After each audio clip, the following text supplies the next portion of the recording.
ये आकाशवाणी है।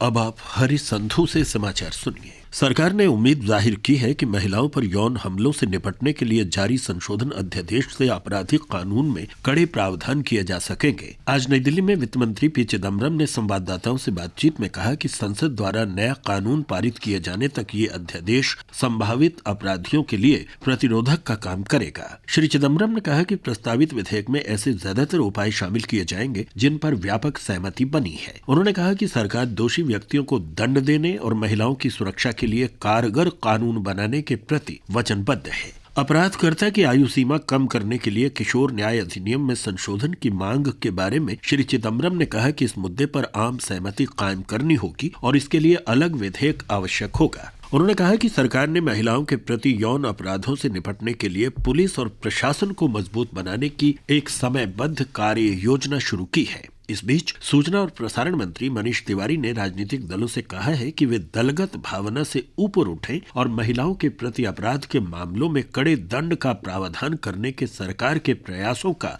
समर्थन करें। उच्चतम न्यायालय ने किशोर न्याय कानून में किशोर की परिभाषा की समीक्षा करने का फैसला किया है। न्यायालय ने अटॉर्नी जनरल को उस याचिका पर अदालत की सहायता करने का निर्देश भी दिया जिसमें 18 वर्ष तक की आयु के किशोरों द्वारा किए गए अत्यधिक गंभीर अपराध के बावजूद उन पर वयस्कों की तरह मुकदमा चलाने की छूट को चुनौती दी गई है। न्यायालय ने इस मामले पर अगली सुनवाई के लिए 3 अप्रैल की तारीख निर्धारित की है।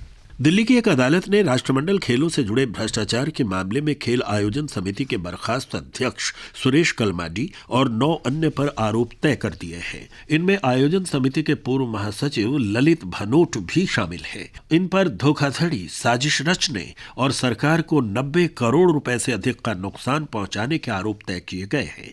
धोखाधड़ी और आपराधिक साजिश के साथ साथ इन लोगों पर हेराफेरी, फर्जी दस्तावेजों के इस्तेमाल, डराने धमकाने, सबूत नष्ट करने और सरकारी पद का दुरुपयोग करने के आरोप भी लगाए गए हैं। अभिनेता कमल हासन ने कहा है कि उनकी फिल्म विश्व रूपम इस महीने की 7 तारीख को तमिलनाडु में रिलीज होगी। चेन्नई में आज पत्रकारों से बातचीत में उन्होंने कहा कि इस फिल्म के रिलीज होने में आने वाली कई रुकावटों को दूर कर लिया गया है।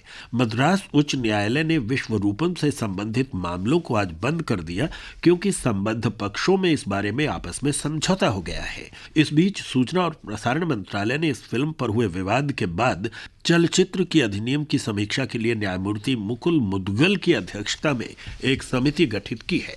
आंध्र प्रदेश के मुख्यमंत्री किरण कुमार रेड्डी ने आज नई दिल्ली में कांग्रेस अध्यक्ष सोनिया गांधी सहित पार्टी के केंद्रीय नेतृत्व के साथ तेलंगाना मुद्दे पर विचार विमर्श किया। श्री रेड्डी ने श्रीमती सोनिया गांधी और उनके राजनीतिक सचिव अहमद पटेल के साथ करीब आधे घंटे तक बातचीत की। समझा जाता है कि उन्होंने अलग अलग तेलंगाना राज्य के मुद्दे पर राज्य की स्थिति से उन्हें अवगत कराया। वरिष्ठ अधिवक्ता रोहिंटन नरिमन ने देश के महान्यायवादी पद से इस्तीफा दे दिया है। श्री नरिमन को 23 जुलाई 2011 को महान्यायवादी के पद पर नियुक्त किया गया था। उन्होंने आज अपना त्यागपत्र प्रधानमंत्री डॉक्टर मनमोहन सिंह को भेज दिया, जिसकी एक प्रति कानून मंत्री को भी भेजी गई है। कर्नाटक विधानमंडल का बजट सत्र आज दोनों सदनों की संयुक्त बैठक में राज्यपाल हंसराज भारद्वाज के अभिभाषण से शुरू हुआ। राज्यपाल ने पिछले 4.5 वर्षों में राज्य सरकार की उपलब्धियों और सफलताओं का उल्लेख किया।